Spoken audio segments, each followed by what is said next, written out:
Bapak Ibu silakan duduk kembali. Bapak Ibu dan saudara yang terkasih, baik yang ada di ruangan ini dan juga yang ada di rumah, apa kabarnya? Semoga kita semua tetap dalam keadaan sehat, tetap dalam keadaan kuat, dan tetap bersemangat untuk memuji, memuliakan, dan melayani Tuhan. Bapak Ibu dan saudara sekalian, saya ajak kita hari ini untuk belajar satu bagian firman Tuhan di dalam Injil Matius pasalnya yang ke-9, ayatnya yang ke-35, sampai nanti dengan pasalnya yang ke-10 di ayatnya yang ke-4. Jadi kita membaca dua perikop. Perikop yang pertama itu belas kasihan Yesus terhadap orang banyak, dan dilanjutkan dengan Yesus memanggil kedua belas rasul. Bapak Ibu dan saudara sekalian, saya akan membacakannya untuk kita sekalian. Begini firman Tuhan. Demikianlah Yesus berkeliling ke semua kota dan desa. Ia mengajar dalam rumah-rumah ibadat dan memberitakan Injil kerajaan sorga, serta melenyapkan segala penyakit dan kelemahan. Melihat orang banyak itu, tergeraklah hati Yesus oleh belas kasihan kepada mereka, karena mereka lelah dan terlantar seperti domba yang tidak bergembala. Maka katanya kepada murid-muridnya, tuaian memang banyak, tetapi pekerja sedikit. Karena itu mintalah kepada Tuhan yang empunya tuaian, supaya ia mengirimkan pekerja-pekerja untuk tuaian itu. Yesus memanggil kedua belas muridnya dan memberi kuasa kepada mereka untuk mengusir roh-roh jahat, dan untuk melenyapkan segala penyakit dan segala kelemahan. Inilah nama kedua belas rasul itu. Pertama, Simon yang disebut Petrus, dan Andreas, saudaranya, dan Yakobus, anak Zebedeus, dan Yohanes, saudaranya, Filipus dan Bartolomeus, Thomas dan Matius, pemungut cukai, Yakobus, anak Alfeus, dan Tadeus, Simon orang Zelot, dan Yudas Iskariot yang mengkhianati dia. Demikian pembacaan firman Tuhan. Berbahagialah setiap kita yang membaca dan merenungkan sabda Tuhan dalam hidup sehari-hari. Sekali lagi, berbahagialah setiap orang yang membaca, merenungkan, dan memelihara sabda Tuhan dalam hidup sehari-hari. Tema khotbah hari ini adalah wujud belas kasihan Tuhan kepada manusia. Wujud belas kasihan Tuhan kepada umat manusia. Bapak Ibu dan saudara yang terkasih dalam nama Tuhan kita Yesus Kristus, Injil Matius ini seperti yang kita ketahui bersama, bahwa Injil Matius ini ditulis oleh seorang murid, oleh seorang rasul yang sudah mengikut dan sudah betul-betul bersama dengan Tuhan kurang lebih 3,5 tahun lamanya, bernama Matius. Karena itu diberikan nama Injil ini menjadi Injil Matius. Diberikan nama Injil Matius berdasarkan nama penulisnya. Nah, oleh karena itu Bapak Ibu dan saudara yang terkasih, dengan demikian kita meyakini bahwa apa yang dicatat oleh Matius ini adalah sesuatu yang pernah terjadi, karena dia sendiri termasuk saksi mata dari apa yang sudah dikatakan, yang sudah dikerjakan, dan yang sudah dilakukan oleh Tuhan kita Yesus Kristus. Berita ini tidak dapat diragukan Karena orang yang mencatatnya, orang yang menuliskannya bagi kita adalah orang yang dapat dipercaya. Yang mengerti dan mengetahui semua hal yang terjadi di dalam perjalanan Tuhan Yesus. Dan itulah yang sudah dicatatkan bagi kita. Bapak Ibu dan Saudara yang terkasih dalam nama Yesus, tentu Matius mengingat kembali semua hal yang sudah pernah dikerjakan. Mujizat demi mujizat yang dilakukan. Baik karena kesembuhan dari segala penyakit. Juga ketika memberi makan berbagai macam orang. Baik waktu 5.000 orang, waktu 4.000 orang. Bahkan berbagai mujizat-mujizat yang lain pernah dikerjakan oleh Yesus. Dan Matius mencatat tentang setiap pergerakan yang dilakukan oleh Yesus. Oleh karena itu Bapak Ibu dan Saudara yang terkasih, mari kita lihat ayat ini secara baik. Dimulai dengan ayatnya yang ke-35. Demikianlah Yesus berkeliling ke semua kota dan desa. Yesus tidak berdiam diri di satu tempat. Yesus memiliki pergerakan yang begitu dinamis di dalam pelayanan. Dia berjalan berkeliling dari kota ke kota, dari desa ke desa, dari desa ke desa, dan dari kota ke desa, dan dari desa ke kota. Dia tidak memilih-milih tempat. Dia mengelilingi dan dia melayani dengan baik. Dan di dalam perjalanannya inilah pelayanan itu dikerjakan. Perbuatan-perbuatan kasih itu dikerjakan. Dan itu yang dicatat oleh Matius.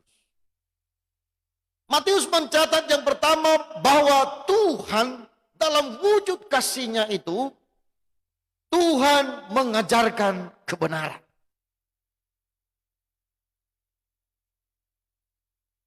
Ada banyak orang di dalam dunia ini mencari kebenaran demi kebenaran. Bahkan ada orang yang mencari kebenaran dan karena dia tidak menemukannya, akhirnya dia sendiri membenarkan dirinya sendiri dalam segala tingkah laku meskipun dalam bentuk kejahatan. Tapi Yesus memberikan pengajaran yang sehat kepada mereka. Kepada banyak orang dia beritahukan tentang apa yang seharusnya dikerjakan. Dan karena itu dia disebut sebagai guru yang agung. Dialah adalah pengajar yang begitu hebat. Orang yang begitu terkenal dari India bernama Mahatma Gandhi pernah mengatakan bahwa Yesus itu adalah guru. Dia melihat begitu hebatnya pengajaran itu dalam bentuk etika dan gaya hidup. Sampai ada pujian semacam itu. Hanya sayangnya Mahatma Gandhi tidak mengerti bahwa yang sedang dia bicarakan itu bukan hanya sekedar guru yang hebat. Bukan hanya sekedar guru yang agung. Tetapi dialah Tuhan yang mengerti segala bentuk pengajaran di sorga dan juga di bumi ini. Karena itu pengajarannya begitu hebat. Tidak ada yang bisa menyamainya. Dan tidak ada yang sanggup untuk melawannya. Yesus mengajar, berkeliling, mengajarkan tentang kebenaran Tuhan. Bagaimana cara hidup dan bagaimana cara untuk mendapatkan keselamatan. Dan karena itu dilanjutkan di dalam bagian yang kedua. Bahwa Tuhan Yesus itu memberitakan Injil Kerajaan Sorga. Ini adalah berita baik bagi manusia. Karena sebelumnya ada berita buruk bagi manusia. Yaitu Adam dan Hawa melakukan dosa. Bersama dengan semua keturunannya hidup di dalam dosa. Dan itu adalah berita buruk bagi manusia. Berita buruk karena mengakibatkan kebinasaan.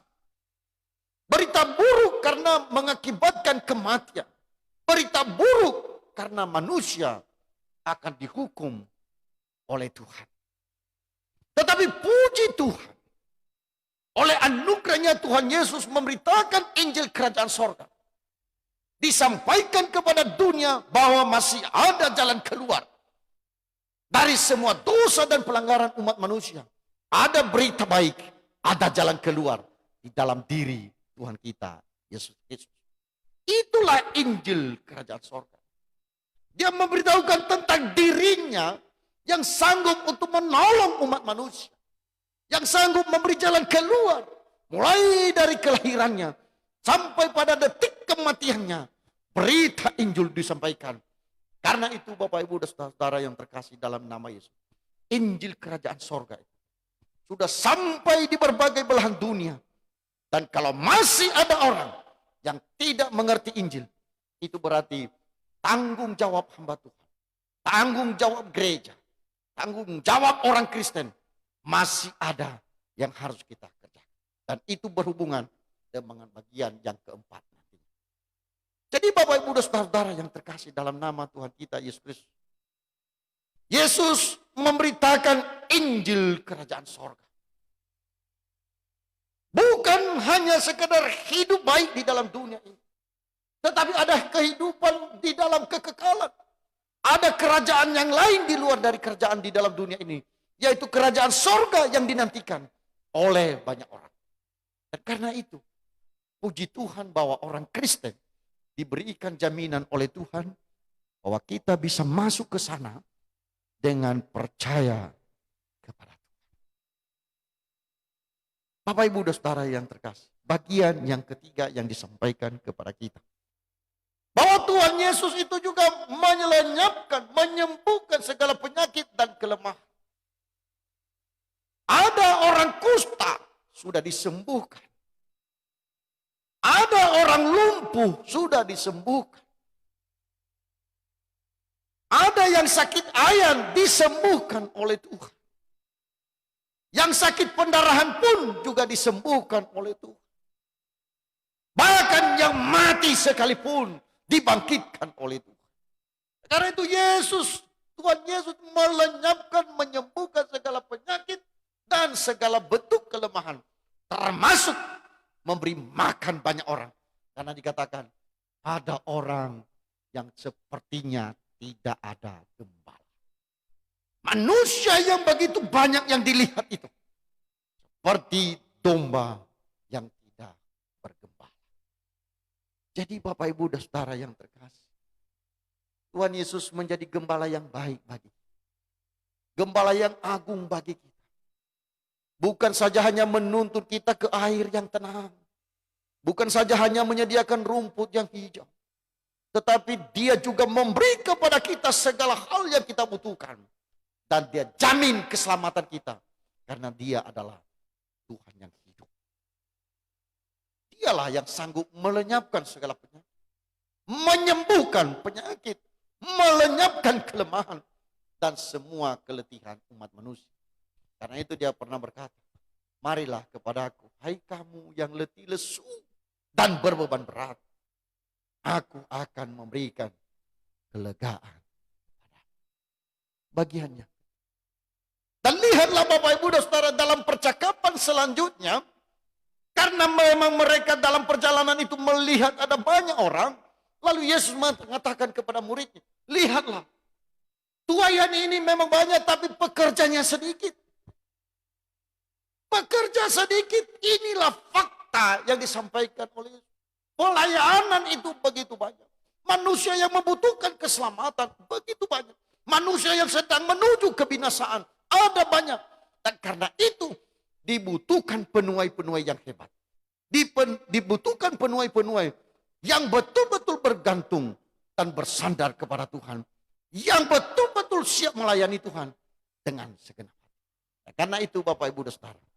Di bagian yang berikut itu, di pasalnya yang ke-10, akhirnya Yesus mengumpulkan para murid. Jadi bagian yang keempat itu, yang pertama tadi bahwa Yesus itu mengajar. Tuhan Yesus mengajar, Tuhan Yesus memberitakan Injil Kerajaan Sorga. Tuhan Yesus menyembuhkan dan melenyapkan kelemahan. Dan yang keempat itu adalah Tuhan Yesus mengutus para pelayan. mengutus para rasul, mengutus para murid. Dia kumpulkan mereka dan Alkitab mengatakan Tuhan memberi kepada mereka kuasa. Tuhan memberi kepada mereka otoritas untuk mengusir setan. Untuk melenyapkan atau menyembuhkan banyak orang. Dan yang paling hebat di dalamnya itu Bapak Ibu dicatat oleh Alkitab. Ketika itu dimulai tentang apa yang diterima oleh murid-murid itu. Tentang kuasa, tentang mengusir roh jahat.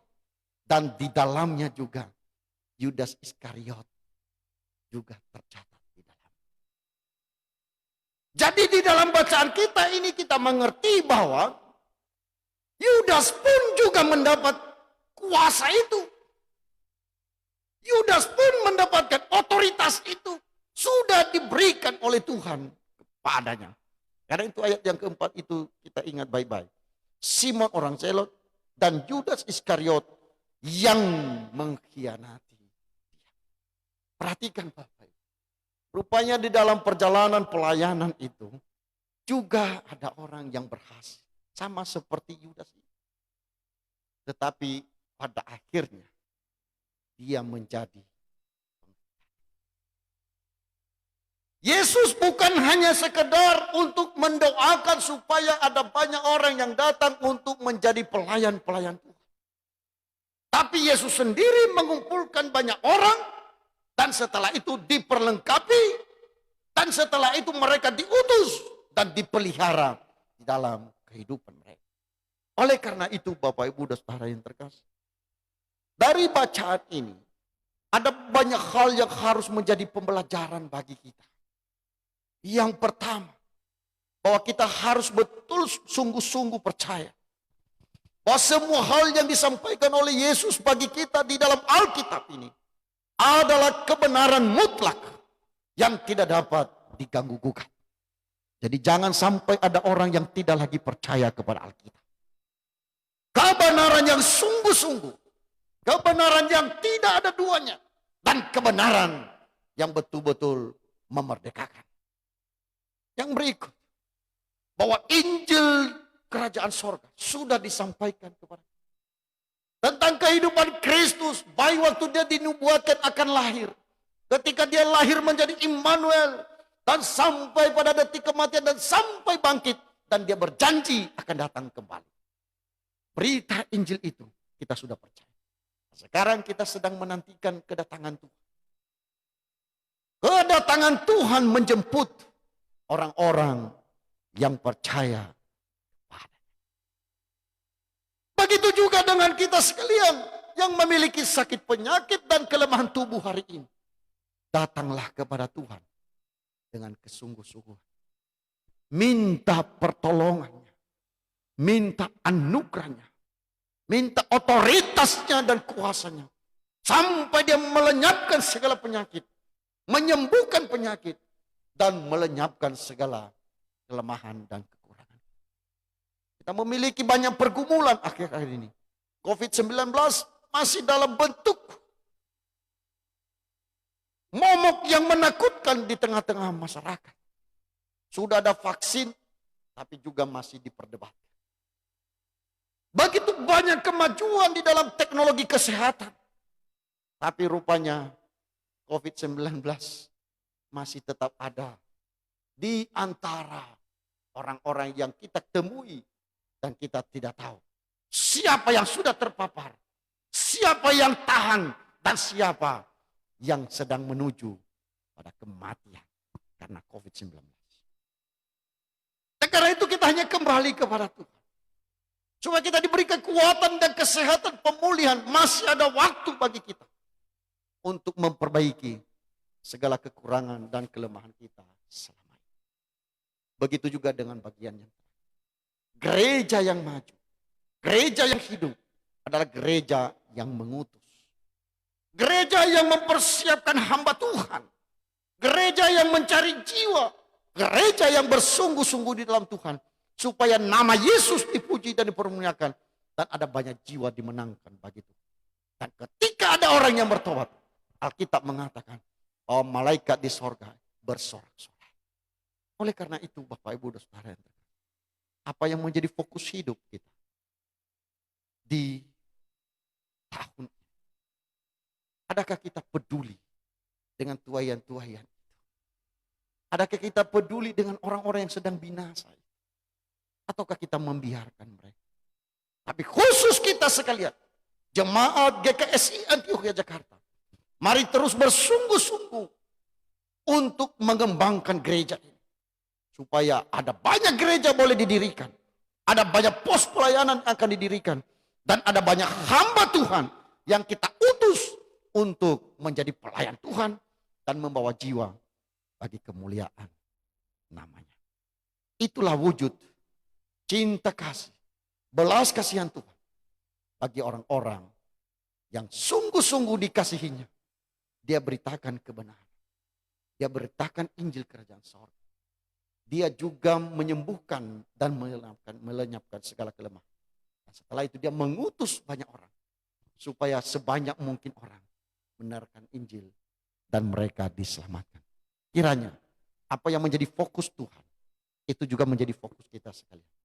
Untuk berbelas kasih, untuk mencintai, dan memberikan pengorbanan, dan memberikan yang terbaik bagi orang-orang yang ada di sekitar kita. Amin.